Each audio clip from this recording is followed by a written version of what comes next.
बिस्मिल्लाहिर्रहमानिर्रहीम। Physics FSc part 1 chapter number 1 है measurements और लेक्चर नंबर 5 है। और जो हमारा आज का लेक्चर है ये बेस करता है कन्वेंशंस फॉर इंडिकेटिंग यूनिट्स के जो हमारे पास फिज़िकल क्वांटिटीज़ के स्टैंडर्ड यूनिट्स हैं उनको लिखने का तरीक़ाकार क्या है, उसका जो मेथड है उसको हम डिस्कस करेंगे कि किसी भी यूनिट को किन रूल्स को फॉलो करते हुए इंडिकेट किया जाता है। कन्वेंशंस कहते हैं तरीक़ाकार को। तो शुरू करते हैं हमारा पहला जो रूल है किसी भी यूनिट को इंडिकेट करने के लिए कि अगर हमारे पास यूनिट है और हम उसका फुल नेम लिखना चाह रहे हैं, यूनिट का फुल नेम जाहिर करना चाह रहे हैं, बयान करना चाह रहे हैं, और वो जो नेम है वो किसी भी साइंटिस्ट के नेम पे है, तो उसको हमेशा स्मॉल अल्फ़ाबेट में लिखा जाएगा। जैसा कि हमारे पास न्यूटन जो है ये फोर्स का यूनिट है और एक साइंटिस्ट का नेम भी है। तो अगर हम इसे कैपिटल में लिखेंगे तो हमें इसमें ये डाउट होगा कि ये एक पर्सन का नाम है, लेकिन अगर इसे हम स्मॉल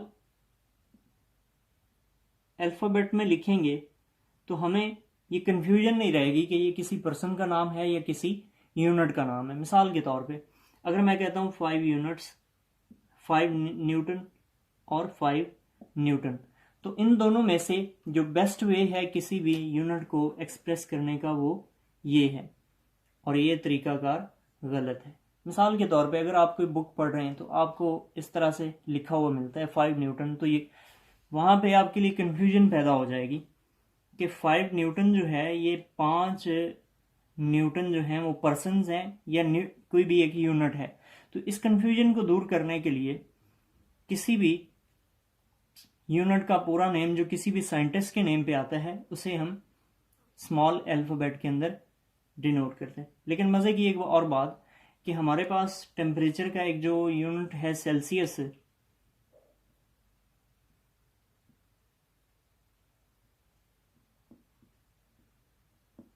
ये भी एक साइंटिस्ट के नेम पे है, लेकिन ये वाहिद ऐसा यूनिट है जो हमेशा कैपिटल लेटर्स के अंदर ही लिखा जाता है, स्मॉल अल्फ़ाबेट में इसे नहीं लिखा जाता।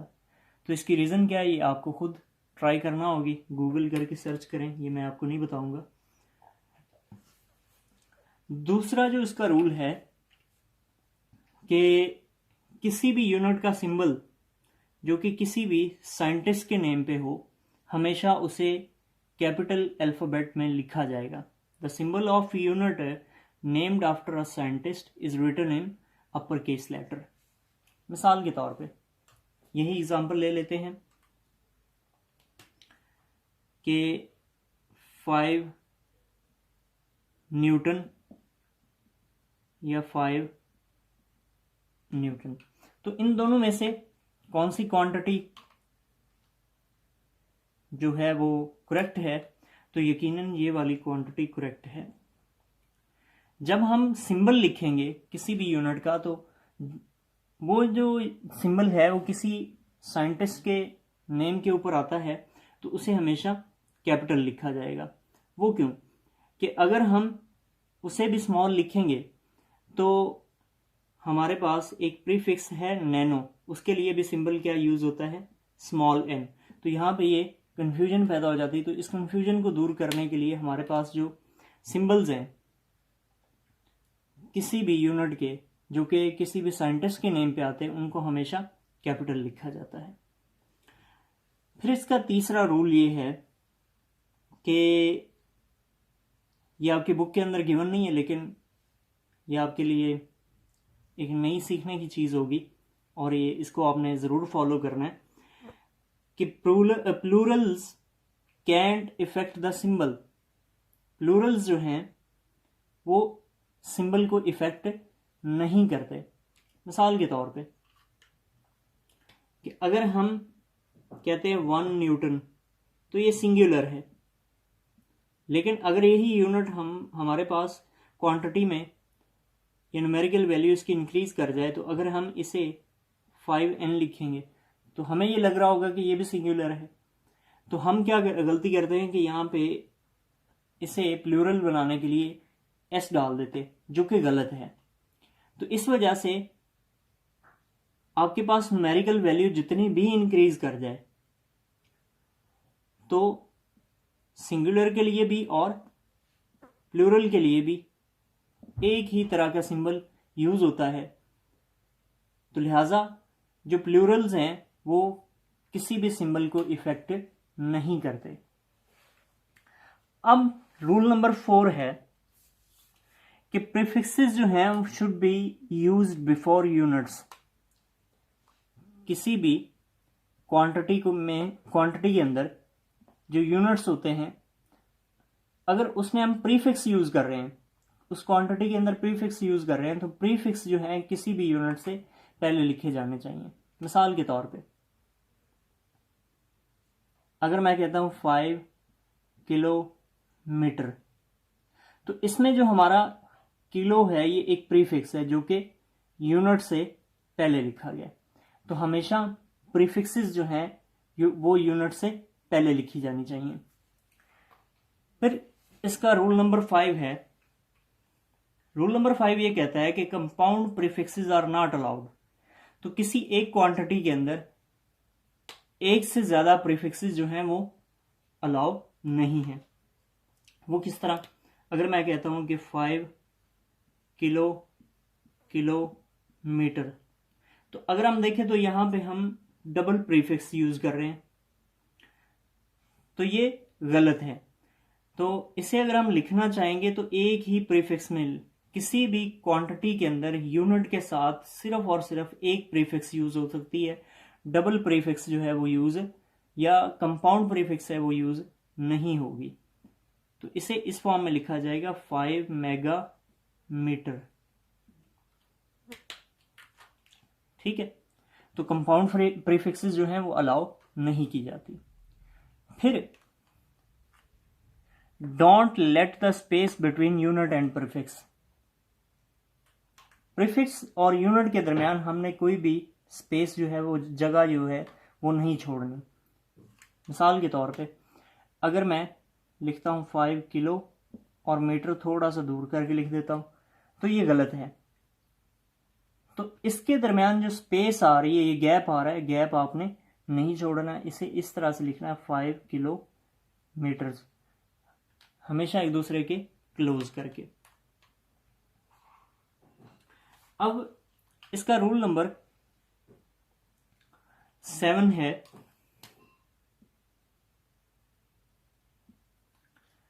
वो भी स्पेस से रिलेटेड है कि स्पेस अब कहां कहां पे आएगी और कहां पे नहीं आएगी। तो यहां पे हमने बता दिया कि यहां पे स्पेस नहीं आएगी, तो अब स्पेस यूज कहां पे होगी? तो स्पेस जो है यहां पे यूज होगी देयर इज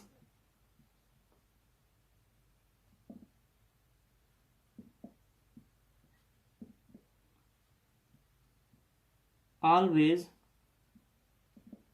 a space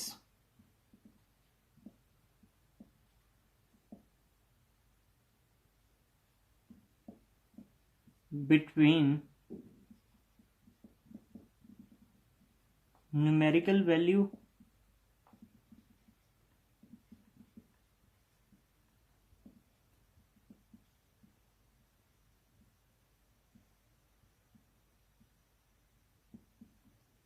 यानी कि किसी भी न्यूमेरिकल वैल्यू और यूनिट के दरमियान जो है वो हमेशा स्पेस आएगी। किस तरह कि अगर मैं लिखता हूं 5 किलोमीटर, तो ये गलत है। हमेशा न्यूमेरिकल वैल्यू और यूनिट के दरमियान जो है हमारे पास स्पेस आनी चाहिए। 5 जिस तरह न्यूटन, तो न्यूमेरिकल वैल्यू और यूनिट के दरमियान थोड़ा सा गैप होना जरूरी है। फिर उसके बाद इसका रूल नंबर 8 जो है वो ये है, वो भी स्पेस से रिलेटेड है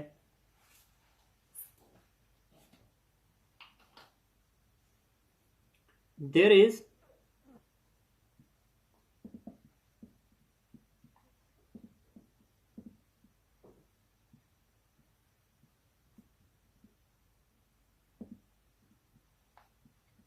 always a space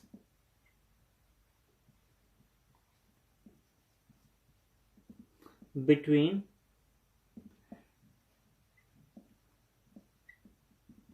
combination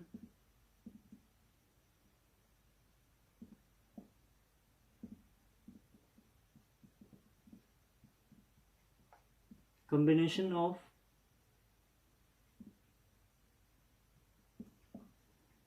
base units,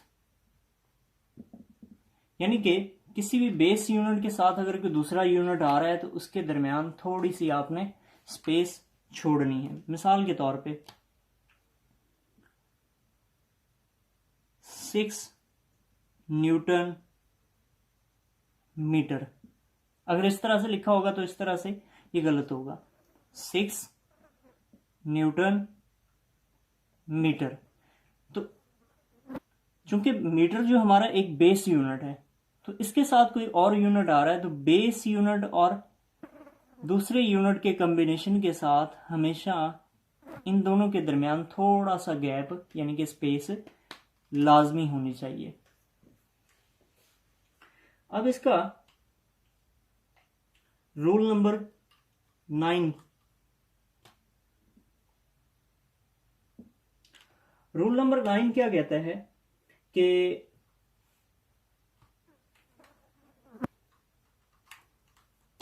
the power of 10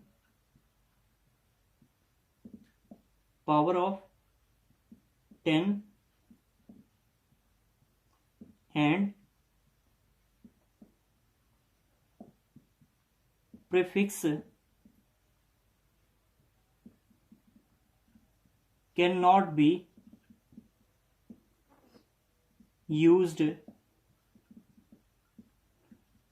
at same time।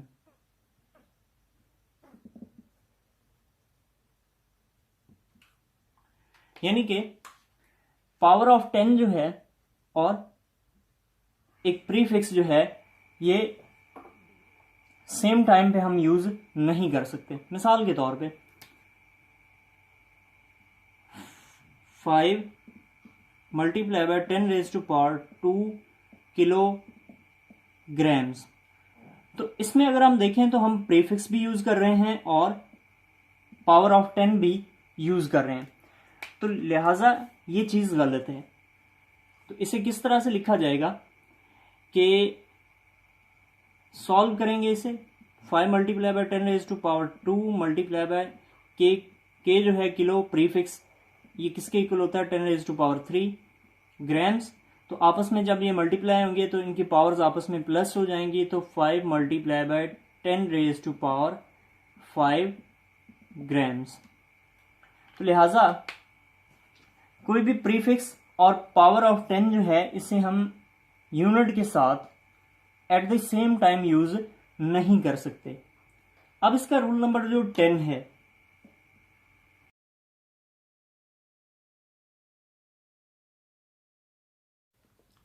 Convention of the units का रूल नंबर जो 10 है वो ये है कि when a multiple of a base unit is raised to a power then the power applies to the whole number. मिसाल के तौर पे कि हमारे पास एक क्वांटिटी है 5 किलोमीटर स्क्वायर, तो अगर हम देखें कि हमारे पास ये जो क्वांटिटी है इसका जो मल्टीपल है उसमें जो बेस यूनिट है उसकी एक कुछ ना कुछ पावर है, तो ये जो पावर है ये इस सारी मल्टीपल के ऊपर आ जाएगी, सिर्फ और सिर्फ बेस यूनिट के ऊपर नहीं रहेगी बल्कि इसे सारे मल्टीपल की पावर ही समझा जाता है। जैसा कि 5 kilometre as a whole square या 5 किलो स्क्वायर मीटर स्क्वायर। यानी कि किसी भी बेस यूनिट के ऊपर अगर बेस यूनिट का मल्टीपल अगर उसके ऊपर कोई भी पावर आ जाए तो उस पावर को पूरे के पूरे मल्टीपल की पावर समझा जाता है, सिर्फ बेस यूनिट की पावर नहीं समझा जाता। ठीक है। अब इसका जो 11th रूल है वो ये है कि किसी भी प्रैक्टिकल वर्क के दौरान जो कि हमारे पास रीडिंग्स आती हैं उनको रिकॉर्ड किया जाता है, उनको फौरन किसी प्रॉपर एसआई यूनिट्स के अंदर कन्वर्ट किया जाना चाहिए। मिसाल के तौर पे स्क्रू गेज से आने वाली जो रीडिंग है, स्क्रू गेज की रीडिंग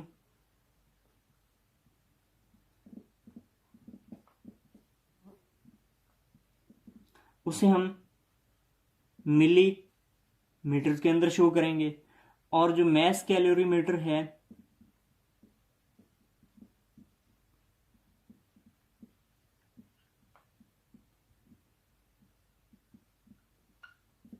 तो उसे हम ग्राम्स के अंदर यूज डिनोट करेंगे। तो लिहाजा किसी भी प्रैक्टिकल वर्क के दौरान हमारे पास जो रीडिंग्स आती हैं रिकॉर्ड होके, उन्हें फौरन किसी भी प्रॉपर एसआई यूनिट्स के अंदर, सिस्टम इंटरनेशनल यूनिट्स में फौरन ही कन्वर्ट कर देना चाहिए।